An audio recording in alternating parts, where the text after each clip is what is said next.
अस्सलाम वालेकुम नाज़रीन। अमेरिकी सदर डोनाल्ड ट्रंप ने कहा है कि उनका ज़मीनी फ़ौज इराक में उतारने का फ़िलहाल कोई इरादा नहीं है, क्योंकि उनके बकौल ईरान ने अपना सब कुछ तो खो दिया है। अब वो ईरान की मौजूदा क़यादत का सफाया चाहते हैं, यानी रजीम चेंज चाहते हैं। वैसे ईरानी वज़ीर ख़ारजा अब्बास इराक़ची के CNN को इंटरव्यू के बाद अमेरिकी सदर से इसी किस्म के बयान की तवक्को की जा रही थी। इराक़ची से जब पूछा गया कि अमेरिका अपनी ज़मीनी फ़ौज ईरान में उतारता है, तो उन्होंने जुमला मुकम्मल होने से पहले ही बड़ी पुरअतमाद मुस्कुराहट के साथ कहा कि हम इसका इंतज़ार कर रहे हैं। दरअसल अमेरिका का ख्याल ये था कि वो ईरान के खिलाफ ताकत का अंधाधुंध इस्तेमाल करके इब्तदाई चंद दिनों में ही उसकी दिफाई सलाहियत को तबाह कर देगा और इस दौरान मुलायत से तंग ईरानी शहरी हुकूमत के खिलाफ उठ खड़े होंगे। और जाहिर है, जब लाखों लोग बाहर निकलेंगे तो 1979 के इनकलाब को रिवर्स करके रजीम चेंज का मंसूबा पूरा कर लिया जाएगा। इस दौरान ज़रूरत पड़ी तो इस पासदाराना इनकलाब को भी बेबस करने के लिए ग्राउंड फोर्सेज उतारी जा सकती हैं।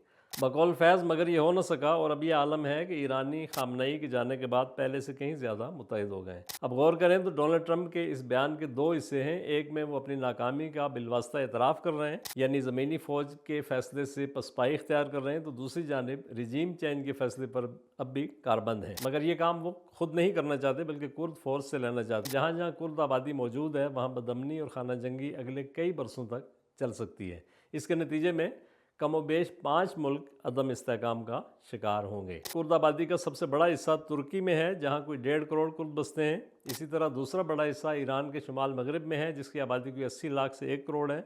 इसी खित्ते से मुल्का इराकी हदूद में कोई 70 लाख के करीब कुर्द आबाद हैं। अब इराक वाले कुर्द चूँकि अमेरिका के दस्तनगर हैं, इसलिए वो दबाव में हैं, वो जाकर ईरान में लड़ें। इसका इज़हार वो एक वीडियो में भी करते दिखाई देते हैं। मंसूबा ये है कि ईरान में मौजूद कुर्द इराक से आने वाले कुर्दों की मदद करेंगे। इराकी कुर्द चूँकि गोरिल्ला जंग के माहिर हैं और पहाड़ी इलाके में लड़ने का तवील तजर्बा रखते हैं, उनका कई दहाइयों का तजर्बा है, तो ईरान के अंदर उन्हें कुर्द आबादी की वजह से एक तो इंटेलिजेंस मिलेगी, दूसरा पनागाहें भी उनको मैसर होंगी। अब अमेरिका ऊपर से अगर एयर सपोर्ट देता है तो पासदाराना इनकलाब की सप्लाई लाइन्स को ज़रूर नुकसान पहुँचा सकते हैं और उन्हें बाहर के बजाय मुल्क के अंदर इंगेज कर सकते हैं। और बताया जा रहा है कि इस सारे काम की तैयारी कई महीनों से CIA कर रही थी। कुर्द चूँकि इन पासदाराना इनकलाब जैसी मुनज़्ज़म फ़ोर्स का मुकाबला खुद नहीं कर सकते, तो उनकी मावनत के लिए इसराइली कमांडोज और किराए के फ़ौजी भी उतारे जा सकते हैं। और अमेरिका के रिटायर्ड फ़ौजी तो इस मामले में वैसे भी मशहूर हैं। हमें बज़ाहिर ऐसा लगता है कि शायद रिवायती जंग तो ज़्यादा अरसा न चले, मगर खाना जंगी का सिलसिला दराज होता जाएगा और इसी में अमेरिका और इसराइल अपने मकासद पूरे होते हुए देख रहे हैं। मगर यहाँ एक सवाल ये भी है